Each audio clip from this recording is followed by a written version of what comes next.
نحمده ونصلي على رسوله الكريم أما بعد فأعوذ بالله من الشيطان الرجيم بسم الله الرحمن الرحيم اللهم صل على محمد وعلى آل محمد كما صليت على إبراهيم وعلى آل إبراهيم إنك حميد مجيد اللهم بارك على محمد وعلى آل محمد كما باركت على إبراهيم وعلى آل إبراهيم إنك حميد مجيد سبحان الله والحمد لله ولا إله إلا الله واللہ اکبر ولا حول ولا قوة الا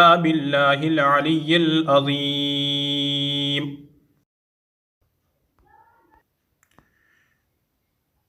محترم ناظرین و سامعین کرام، السلام علیکم ورحمۃ اللہ وبرکاتہ۔ مجھے امید ہے کہ آپ سبھی حضرات اللہ کے فضل و کرم سے عافیت سے ہوں گے۔ میں اللہ سے دعا کرتا ہوں کہ اللہ آپ کو ہمیشہ خوش و خرم رکھے اور دونوں جہان میں کامیابی نصیب فرمائے۔ میرے اس یوٹیوب چینل بنانے کا مقصد یہی ہے کہ اس سوشل میڈیا دور کے اندر ہم حضور علیہ الصلاۃ والسلام کے ارشادات و فرمودات بیان کریں۔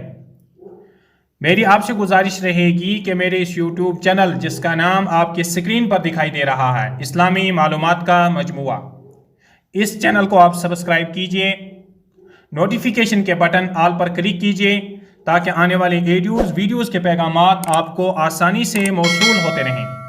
کمنٹ میں اپنی رائے کا بھی اظہار کیجئے، ان اور ویڈیوز کو لائک بھی کیجئے، جس سے کہ ہماری حوصلہ افزائی بنی رہے۔ آج ہمارا موضوع ہے مسلمانوں کو ڈرانا اور تکلیف پہنچانا، جس کا دوسرا حصہ آپ کی خدمت میں پیش کیا جا رہا ہے۔ محترم ناظرین و سامعین کرام، مسلمانوں کو ڈرانا اور تکلیف پہنچانے کا پہلا حصہ، جس میں ہم نے کسی مسلمان کو گھبراہٹ میں ڈالنا جائز نہیں ہے، اس پر بات کی ہے، اس پر حدیث مبارک بیان کی ہے۔ مذاق میں بھی کسی کا سامان نہ لے، مسلمانوں کو نظر چڑھا کر دیکھنے کی وعید، یہ 3 حدیثیں ہم نے بیان کی ہیں۔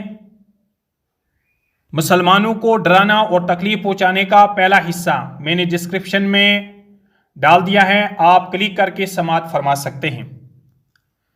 محترم ناظرین و سامعین کرام، مسلمانوں کو ڈرانا اور تکلیف پہنچانے کا دوسرا حصہ آپ کی خدمت میں جو آج پیش کیا جا رہا ہے، اس کے ہمارے آج کے 3 موضوع ہیں۔ کسی مسلمان کو ہتھیار نہ دکھاؤ، مسلمانوں کو گھبراہٹ میں ڈالنا بڑا ظلم ہے، مسلمانوں کا ایک دوسرے پر ہتھیار اٹھانا۔ حضرت ابو ہریرہ رضی اللہ تعالی عنہ سے روایت ہے کہ حضور اقدس صلی اللہ علیہ وسلم نے ارشاد فرمایا کہ تم میں سے کوئی شخص اپنے مسلمان بھائی کی طرف چاہے وہ سگا بھائی کیوں نہ ہو، ہتھیار یا کسی لوہے سے اشارہ نہ کرے، کیونکہ نہیں معلوم ہو سکتا ہے شیطان اس کے ہاتھ سے ہتھیار کھینچ لے یا اس کا ہاتھ ہلا دے اور سامنے والا زخمی ہو جائے، جس کی بنا پر وہ ہتھیار والا دوزخ کی آگ میں ڈالا جائے۔ بخاری و مسلم۔ مسلمانوں کو گھبراہٹ میں ڈالنا بڑا ظلم ہے۔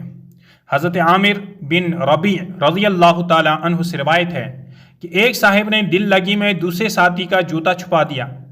حضور اقدس صلی اللہ علیہ وسلم کو یہ بتایا گیا تو آپ صلی اللہ علیہ وسلم نے فرمایا کہ تم لوگ کسی مسلمان کو گھبراہٹ میں نہ ڈالا کرو، کیونکہ کسی مسلمان کو گھبراہٹ میں ڈالنا ظلم عظیم یعنی بہت بڑا گناہ ہے۔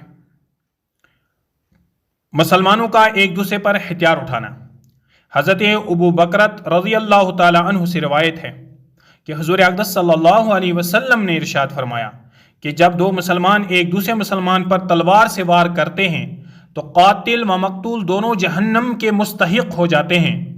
قاتل اس لیے کہ اس نے ایک مسلمان کو مارا اور مقتول اس لیے کہ وہ بھی قاتل کے خون کا ارادہ رکھتا تھا۔ یہ الگ بات ہے کہ اس کا وار سبقت کر گیا۔ محترم ناظرین و سامعین کرام، آج کا موضوع، آج کا ایڈیو یہیں پر مکمل کرتے ہیں۔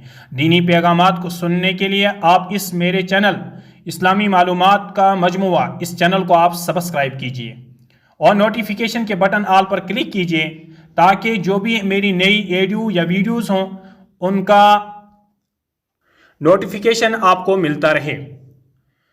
کمنٹ میں اپنی رائے کا اظہار بھی کیجئے، اس ایڈیو کو لائک بھی کیجئے۔ دیجئے شفیق الاسلام کو اجازت۔ السلام علیکم ورحمۃ اللہ وبرکاتہ، وآخر دعوانا ان الحمد للہ رب العالمین۔